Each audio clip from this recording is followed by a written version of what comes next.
Yes, of course, Barrio number 1 nyita Fizo B. Today kuri 14 z'ukwezi kwa kabiri 2025 kuri kamera twafite umusani. Salam bro. Witwa ko umenyere umuhungu wanyu PUBG. Umuhungu wanyu PUBG umenyere kuri imihanda mu bintu bijyanye no gusesengura ibintu biri muri entertainment. OG. Kuri uyu munsi ni Severanti. Severanti bivuze iki ku buzima bwawe? Severanti tutamakuru kuri ibintu bya Severanti wallahi. Let's go. Kubita tugende. Nukuvuga ngo mere ku cyambere. Severanti ubundi nta nubwibaho. Urinde ntabwo yemera. Wewe yase kandi. Naye nanje kujya muri vibe uvuga tugiye kutarukana. None ngo bigenze bite? Ako Severanti man. Sasa bivuga ko muri nete. Severanti bivuze iki kuri wowe? Wowe nukuvuga ngo Severanti kuri nje. Bivuze ko umuntu amaze guhaga. Wiki? Cyase ni nka swingi umuntu afatira ku wundi man. Ibintu ngo Severanti umuntu ngazana impano. Umuntu naranarya. Bro. Waje ngumuzaniye impano, muzaniye ibintu ngo ni indabyo ni yariye nubi. Aho hantu ngiye ntago turimo turumvikana. Urafata ibintu. Urafata ibintu Kiliziya kwisi. Urayizera Kiliziya? Kiliziya nje ni n'umukatolike bro. Urabizi ko muri Kiliziya afitemo uwo munsi ni nawo bawise Severanti. Nukuvuga ngo yari umupadiri witwa Valante. Urumva ngira ngo sinzi niba ibyo bintu wenda wawubizi. Rero akantu ka Severanti ugakurikiranye neza ugacukumbura ugahera mu myaka ya kera ya za magana. Urumva?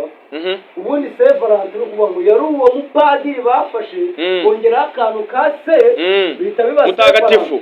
Senti nyine ka se. Bayita mutagatifu mu Kinyarwanda. Rero nukuvuga ngo biriya bintu nge ndi umunyagatolika ariko ntabwo mbyemera. Kubera iki?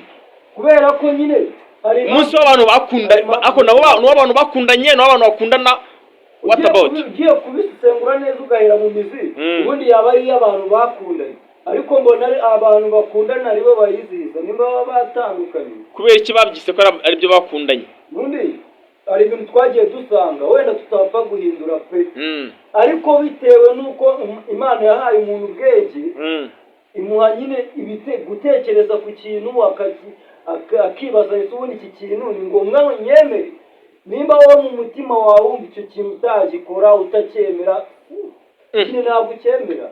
Ninde waguhatira kucyemera? Nose nanjye nahita mubaza ikibazo kimwe. Ubundi kuri wowe Severanti wumva ari iki? Severanti ngiye kuri nge nakumva ari nk'umunsi urumva nimba abantu bakundana igihe kinini bakaba mu gihe cy'umwaka bakaba bafatamo umunsi umwe bakabasha kuba basereburira ibyo bintu. None se bakaba twakira n'ibitaramo. Oye buretse ntabwo muciye mwijana.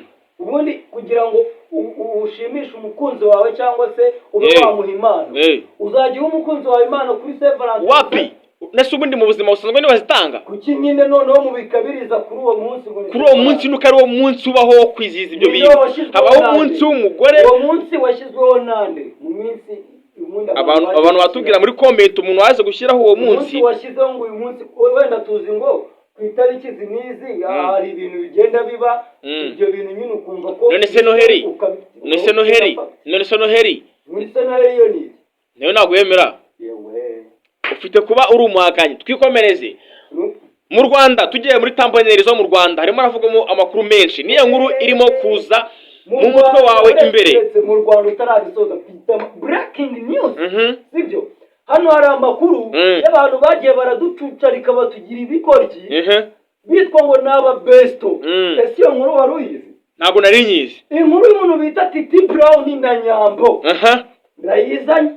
Mwari mu mazi minsi ngo baratandukanye. Iriya wari ubizi ko yari prank? Ntabwo nari mbizi. Iriya ni prank yuzuye. Hari icyo bita trailer sinzi niba ukizi. Hari trailer amaze kujya hanze ubwabo nibo bayishyiriye hanze. Twe tuvuga amakuru ari ku mihanda ntabwo tuvuga amakuru dutoraguye ahantu hose. Ni amakuru aba ari imihanda ariko yizewe. Sibyo nukuvuga ngo uwo bita Titi Brown nawe yamaze kwinjira mu bintu bya filime. Ubundi muramucikira umbona agiye kudutwara akazi agiye kwipanga akazi ahantu hose mu mudanseri n'umuki. Iki cyangwa tuvugaho ese ntabwo batandukanye? Amakuru ahari nuko yari ukugira abantu ibigoryi ntibatandukanye. Oya kandi hari amakuru n'amajwi n'amashusho byagaragaye Nyambo ari prank. Nose nanjye nzana ndi mashusho wobwirwa n'iki kari prank? Ngiye mpambwirwa ko we Nyambo murabana uretse none se reka nkubaze we kuwemeye ko batandukana nuko nabyo nuko nyirubwita byivugira ntabwo nyirubwita yagize asa umuntu hano uretse mamagara umuntu hano mubwire ibintu narangiza nawe afate nyine ikodi kuko ni ibintu twapanga ntabwo nje nawe twapanga prank ariko ntabwo yigize avuga ngo ni prank twapanze nyine njyewe amakuru ahari nuko ari prank aharavuye he rwose ngiye nabura hari ikintu tuba tugira wenda tugiye kugendera mu bintu by'ubutasi urumva hari umuntu ugomba kugira uguha amakuru uri muri ba bantu sibyo ariko umuntu ntabwo ari ngombwa ngo umuvuge ntabwo namuvuga ariko amakuru arahari kandi nawe ugiye kubibona ku itariki navuze hari filime izasohoka yitwa ngo iki iyo filime ntabwo banyishyuye ntangiye kwamamaza cyane ariko iyo filime uzayibona irimo umuntu bita Titi Brown n'umuntu bita Nyambo ayo makuru bawo mukada batazi rega hari ibintu bayiminya batazi hari ibintu biba byarahishwe abantu nyine se nakita ngo iki baba bazi ko ari imiti bazi ibintu ariko twebwe nyine tugenda gutya icyo bita gukushura kizi bro twe turakusha tukazana amakuru yandi abantu baba bataramenya twe tukayashyira hanze noneho bariya kubera aribo bantu nyine wenda ubuze usanzwe unakurikira amakuru nibo uyabonaho mbere ariko si baba bayasohoye mbere Titi na Nyambo ubu ngubu baracyameze neza nk'aba besto yerega buriya na biriya bintu ngo by'ubu besto mbabona ari umuhino kuko ntabwo ari aba besto n'abaki barakundana mu besto bakora na biriya bintu bakora ese bibakora ibiki amafoto wirirwa ubona hanze se ubu nzane telefone yanjye nkwereka amafoto turibaza tuti kuri uyu munsi wa Saint Valentin Titi na Nyambo bameze bate nuko bari ahantu heza cyane n'abantu bakundana bari ahantu ndetse aho ayo makuru ntabwo ari ngombwa cyo kuyashyira hanze ntabwo agiye kurengera hari umurongo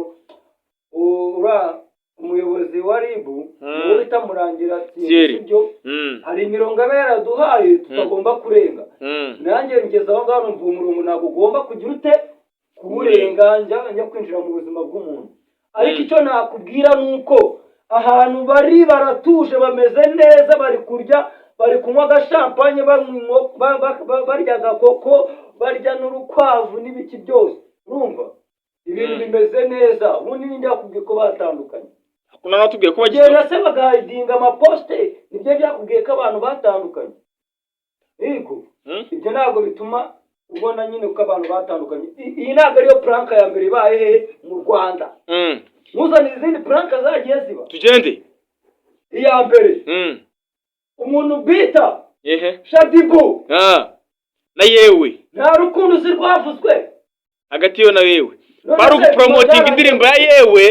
bari gupromoting indirimbo ya yewe ana n'amashusho yaje kujya hanze n'amajwi bivuga ngo yewe ntago ari akajama wabundi avugwa ngo miliyoni zanjye zingahe kutazima ubona nge ndi ku rwego rwo gukundana nawe mu amafaranga yanjye rero no kuvuga ngo mu Rwanda ibintu by'amapranka turabimenyereye buriya kuvuga kugira ngo tujye twemera ko abantu batandukanye mu Rwanda keretse nibiba nka Platini nyine bakajya no muri niwe bagakora divorce tukabibona ibi ngibi birimo kwangiza iki ku muziki nyarwanda cyangwa kuri entertainment y'u Rwanda tugeze ku kintu biri kwangiza ni ukuvuga ngo bari gukinira mu bwonko bw'abanyarwanda mbere na mbere kubera ko hari umuntu uyikundira nk'iyo kapo sibyo ayikunda nyine biraho nyine urabizi ko umuntu akunda ibintu bitewe n'uko sinzi ukuntu navuga ariko nyine umuntu akunda ibintu kandi ikintu nyine ukumva ikintu uragikunze kabareba bari abakavuga ati bari akari agakupure ndanagakunze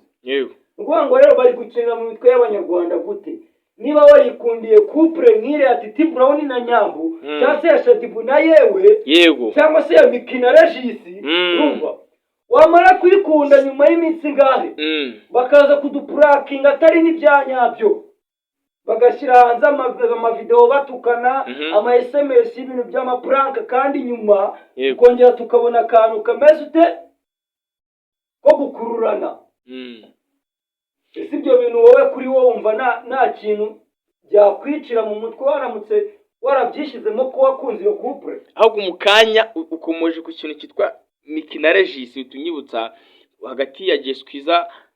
Inkuru zihari kwa Jess Kwiza ni izihe ziri guturikaho? Iyo nkuru nayinjiyemo cyane kubera ko iri gusomya nkaho igabanya icyo bita umuvuduko. Nuko yego ngeho natangiye nyine kwitoza neza nkavuga ati aya makuru ashobora kuba ari aya nyayo. Yego n'ahantu ho bita Jess Kwiza Mipango yaragiye gufatira icyo bita amarecord, sibyo? Amarecord arayazana ku mbuga ze za IG za Twitter nyine yabaye X, sibyo? Yagiye ashyiraho amajwi uwo bita Miki ari kuvuga uburyo ngo yaba yarafashe Regis agiye kumusaba ibintu, agahita amubwira ati njyewe ntabwo ndyamana nawe, niba uri ukumfasha umfashe, ariko ibintu by'iki n'iki by'agatunda nta birimo. Ese iyo nkuru wari uyizi? ntabwo nari nyizi. Iyo nkuru rero yamaze gushyirwa hanze n'uwo bita Jess Kwiza Mipango, urumva? Ariko impamvu yagiye hanze ni uko yarafitanye akantu k'amakimbirane nyine gato n'uwo bita Miki. Iyo nkuru nta muntu utayizi. Abantu bari kureba iki kiganiro batubwira muri comment. Iyo nkuru nta muntu utayizi, twe tuvuga inkuru ziri imihanda, ibintu tuvuga bidahari. Izo nkuru imihanda zirahari. Amakuru rero ku mihanda akomeje kugorana, ibintu bikomeje kuba byinshi cyane cyane cyane. Izindi nkuru zigiye zimeze nk'ama breaking news ufite? Inkuru mfite yindi breaking news, uwo bita Yamano wa Boy OG afite indirimbo cyashye ko Mamayi. Yewe imvura itangiye kumunyagira. Afitemo n'izindi ndirimbo, harimo n'indirimbo yakoranye na Makanyaga Abduru. Iyo ngiyo utarayibwira abanyarwanda baranayizi, ariko ndagira ngo nereho comment kuri iyo ndirimbo. Yego ese ni gute ugurisha ibintu warangiza ukagaruka ukabyita ibyawe? Oyase kandi amakuru hari umukobwa utuye muri Leta Zunze Ubumwe za Amerika. Yego n'amarecord arahari. Yamano yagurishije iriya ndirimbo, yarangiza akongera akayirikodingana na Makanyaga, yaramaze kuyigurisha n'amafaranga yarayabonye. Ariko mu Rwanda mu banyamakuru harimo ikintu kimeze nk'isebanya.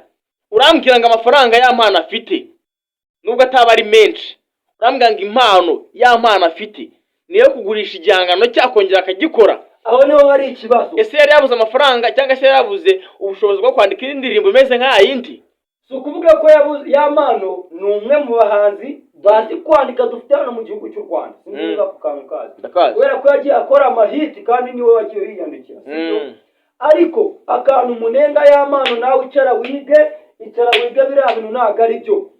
Ufite impano yo kwandika, ntabwo bari baguciye amaboko. Indirimbo wagiye kuyitanga uzi kuzandika izindi ndetse nyinshi, ubona zifite. Yego. Ariko niba ugurishije ikintu, reka nk'urugero Fizobi, ni gute wowe ugurisha ikintu?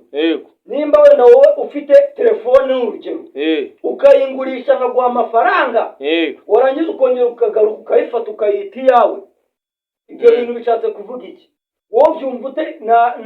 nyine urumva ishusho bitanga ni bwoko ki? Birumvikana ko ngaho nawe ubwawe utiyizeye, ariko ngiye ku munwa y'Amano ndimo ndumva ko ibyo bintu yigize hari igitangazamakuru kigiye kimwakira kikamaza kuri ibyo bintu. Ntabwo igitangazamakuru ntacyo narabitangazaho.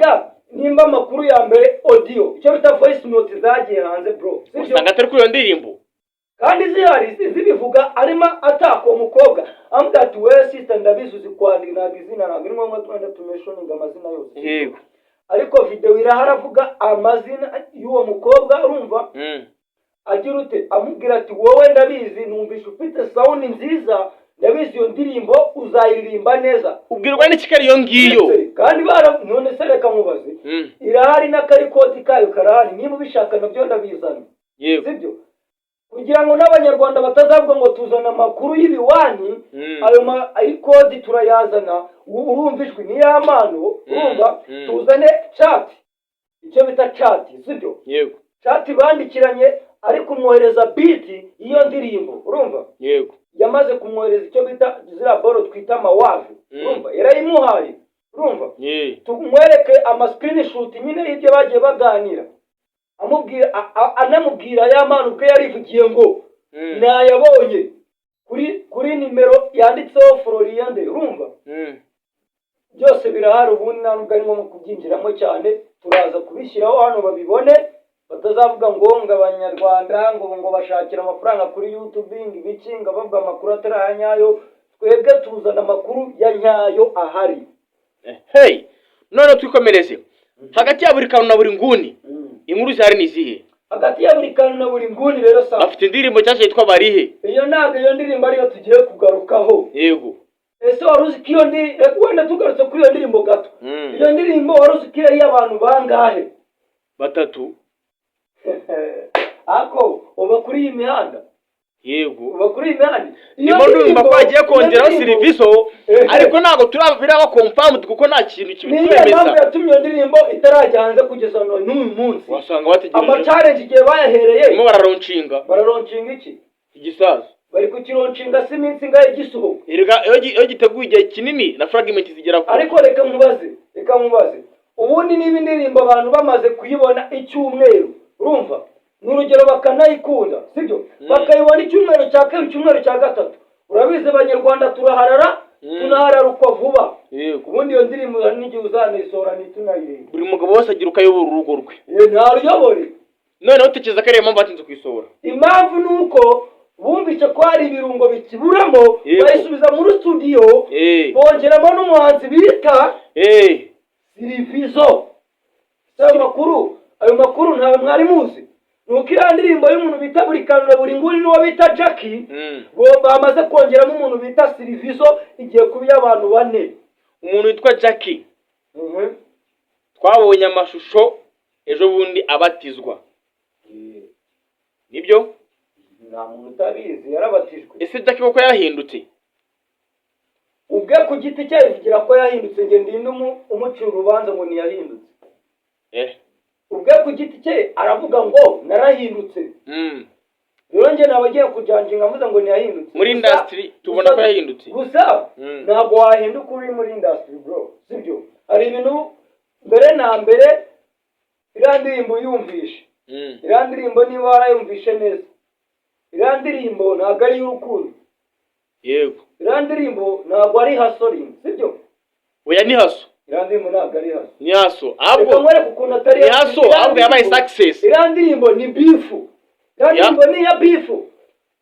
Oya ahubwo muri hasoring ni gute umuntu akubwira ngo kumbera umwana mwiza ntibizanyishyurira inzu. Ahubwo se wanamunga. Ibyo ngibyo biza gutera. Oya wundi kamwereke. Hari abantu usanga bazana kavuye nabyo muri ibi. Ese Barihe nyine no mu myandikire wenda ibyo ntabwo tujya kubitindaho mu myandikire nimba harimo n'akavuyo. Barihe abo nyine ashaka kwerekana hari abantu ashaka kwereka ibyo yagezeho ariko anabirya. Iyo ntabwo ndirimbo wambwira ngo ni haso.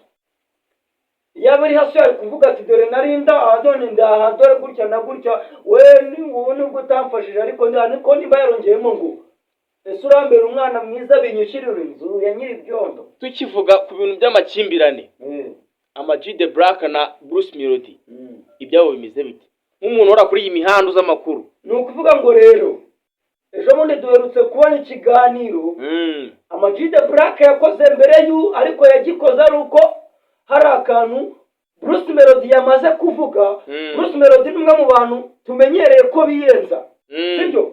Bruce Melody yagiye yiyenza ku bahanzi benshi, yego, ku banyamakuru benshi, harimo uwo bita Yago Pondati, sibyo? Kugira ngo ibintu byabaye kuri iyi mihanda urabizi. Ariko kugeza aho Bruce Melody bamubajije ngo ese ubu utagikorana bya hafi n'umuhanzi bita Ama G The Black urabyicuza cyangwa se hari ikintu nyine ubona byagabanyutse, nyine hari ikintu cyagabanyutse kuri wowe cyase urabyicuza? Atero yadakiye ku ruhande nk'umuntu twese tuzi, urumva wagize uruhare muri kariyeri ya Bruce Melody. Bruce Melody ubwe wenda turazana n'amajwi niba abantu bayashaka. Ubwo yarivugiye ngo wenda sinavuga neza uko yabivuze ariko ndaganisha ku cyo yashakaga kuvuga. Yarivugiye ati sinicuza ngewe kuba uramuntu ngo yaravuye mu buzima bwanjye. Bishatse kuvuga iki? Ni ahantu ufasha umuntu, urumva none wenda ngo wigisha intore n'iki kakurusha, ako nyine n'umuntu wamwigisha akakurusha ntabwo aba akwiye kugira ute kukwitwaraho muri buriya buryo, kubera ko nk'abanyarwanda, umunyarwandakazi cyangwa se umunyarwanda, hari imyitwarire uba ukwiye kuba ufite, hari n'iyo uba ukwiye kutagaragaza. Noneho iyo ugiye kuri kamera ukagaragaza biriya bintu, ubwishongore bwa Bruce Melody, buriya nawe ari ishusho bwasigiye abanyarwanda. Nimba waranabyitegereje neza, hari abantu bamaze kuva kuri Bruce Melody, igikundiro yari afite ntabwo ari cyo agifite. Igikundiro cye cyamaze kugabanuka kubera ko yataka abantu benshi, kandi hari umuntu uba ukunda, urumva, ariko unakunda Bruce Melody, yakataka uwo muntu ugahita uvuga ati Bruce Melody muvuyeho. Ibyo bintu twabibonye kuri nde, kuri Sabe wo ku Isimbi TV. Yego, wabonye abasubscribers baramanutse cyane, baramanutse kubera iki? ntawabimenya. Gute utabimenya? Kuki se batari baramanutse? Yamaze kugirana ikibazo n'umuntu bita Yago Pondati.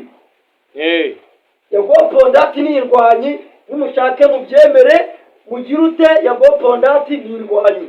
Urumva, Yago Pondati ni wa muntu wamaze kwishyirwamo n'abantu bose bo muri entertainment, baragenda bamugira ishyamba. Noneho n'abahanzi binjiramo. Ese twagiye tubona ka video k'umuntu bita Buda cyase Bulldog, avuga ukuntu wari abantu babafashaga ngo nabo bakaba baragize ute, baragiye mu muziki. Ese ibyo bintu bigutwaye?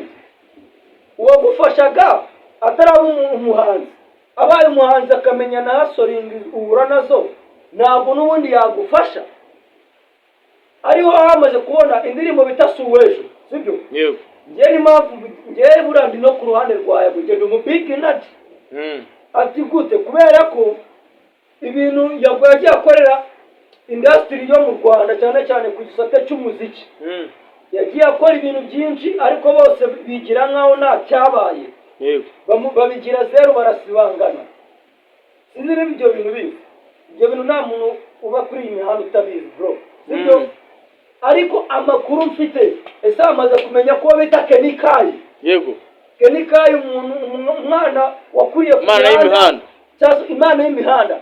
Ese urabizi ko yageze muri Uganda? Uko yagize kandi? Yamaze kugera mu gihugu cya Uganda, aho yamaze no gukorana ikiganiro cya mbere n'umuhanzi cyangwa se umunyamakuru ukomeye wabiteye Yago Pondati. Bigenati. Bamaze gukorana ikiganiro, uwo muhungu anashyira hanze kagiye gushaka umusheri w'umugande. Abanyarwandakazi, uribuka ko hari indirimbo yashyize hanze bita X-Shit. Iyo ndirimbo sinzi niba abantu barayibonye. Indirimbo nziza yanditse neza, irimo nyine ifite akamelodi keza, nyine urayumva ukumva ko ni umuziki urampeti nyine ubona ko ari karita afitemo yaba mu myandikire. Ubundi turavuga ngo urani Diamond wo mu Rwanda, sibyo? Yego. Bitewe n'uko nyine indirimbo yahereyeho, wenda yari afite abamufashije, ariko nawe ntabwo wafashe ibintu bibi ngo bizamuka ari bibi, sibyo? Nyine twagiye tubona amakimbirane yagiye aba hagati y'abanyamakuru, y'abahanzi, y'iki, umwaka wa 2024. Muri make nisirishinde mu magambo, uyu mwaka wa 2025 ubundi wowe ufite n'ukuntu utangiye urawubona ute? Ubundi uyu mwaka uko mbibona uzagira nk'amezi 15 yonyine. Ni 19. Ati gute? Turi mu kwa kabiri. Yego. Sibyo? Niba turi mu kwa kabiri, akaba hamaze kuba amabifa arenga 5. Turi mu kwa kabiri kandi ntabwo ararangira. Uribaza ngo mu mezi 10 asigaye. Twite cyane twanzura tuvuga ku kintu cyitwa izi EP zirimo zirasohoka muri iki gihe. Zirimo ziracuruzwa zite ku isoko ry'indirimbo mu Rwanda? Ni ukuvuga ngo ubundi abanyarwanda bamaze kwisobanukirwa kuri icyo kintu.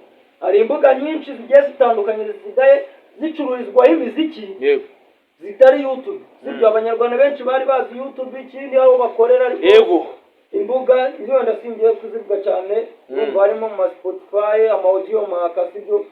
Niho ahantu urebye abanyarwanda bageze batangiye gucururiza imiziki yabo. Nshaka kubaza isoko ryacu ririmo atera imbere cyangwa n'ibyo bindi dukomeye kugenda gake? Isoko riri gutera imbere kandi mu buryo bugaragara. Yego.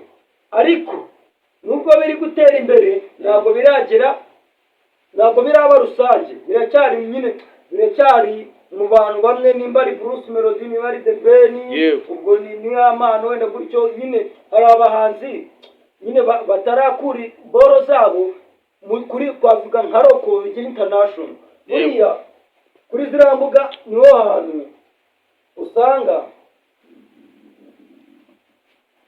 usanga wenda nk'abantu, umuntu wo muri Amerika yumvira indirimbo kuri Spotify, umuntu nyine ariko kuri YouTube akaba atapfa kujyaho ngo yumvire indirimbo, bitewe n'uko nyine YouTube bigira, wenda hano mu Rwanda ntabwo biraza. Hari ibintu bita ama-ads nyine byo kwamamaza cyane, content creator babizi, wenda nawe urabizi. Yego. Rero ziriya mbuga nizo abantu bo hanze bakoresha cyane. Iyo rero uvuye kuri YouTube ukajya kuri izo mbuga, hari irindi soko uba ufunguye. Yego. Cyuta cyane nk'ijisho ry'umusesenguzi, ni iki kintu ubona ku muziki nyarwanda? Umuziki nyarwanda ikintu mubonaho cyangwa se ikintu na comment nateraho. Yego. Muri iriya myaka yashize twagiye nyine tugira abahanzi, urumva, bagahita baburirwa irengero. Abo ntabwo wenda ndi bujye kubavuga, ugasanga umuhanzi araza arakoma icyumweru, ukwezi, amezi 3, afite na hit ya danje, ariko tugahita tubura irengero rye. Twasaba wenda sinzi nimba wenda inzira byacamo, ubundi hari wenda ko hagiye hari ibigo byinshi, hari igisate, hari ikigo gishinzwe ibintu bya entertainment, wabindusha icyo kigo turasaba ko icyo kigo abakire bafite amafaranga bashinga icyo kigo cyana leta ibyumve, tumenye ukuntu bamanaginga abahanzi. Niba umuhanzi aje afite impano nk'iriya ntitugahita tuyibura, kuko buriya tubuze impano nka ziriya zitandukanye ntabwo tuzivuga cyane, sibyo? Hari igihe buruvuga umuntu akavuga ngo yagize ibiki, ngo yavuze ibiki, urumva. Ariko nawe mwe murabazi abahanzi twagiye twakira bafite impano tugahita tubabura. Rero haramutse hariho n'ikigo gishinzwe, se navuga ko nyine wenda entertainment, ariko mu gisate nyine cy'imiziki njye niho ndi kuvugira. Hari ikintu cyakiyongera ku muziki nyarwanda kirenze icyo turi kubona. Kubera ko nyine umuziki nyarwanda nanone ntabwo navuga ngo uraho ukiri, warazamutse, hari intambwe twigiye imbere, ariko nanone dukeneye ibirenze ibi, sibyo? Dukeneye ibirenze ibi. So amakuru ni menshi mu Rwanda, amakuru ni menshi cyane ubigendanye na entertainment. Reka dusoze ibiganiro byo nakagaruka, ndagushimiye cyane. Ciao ciao.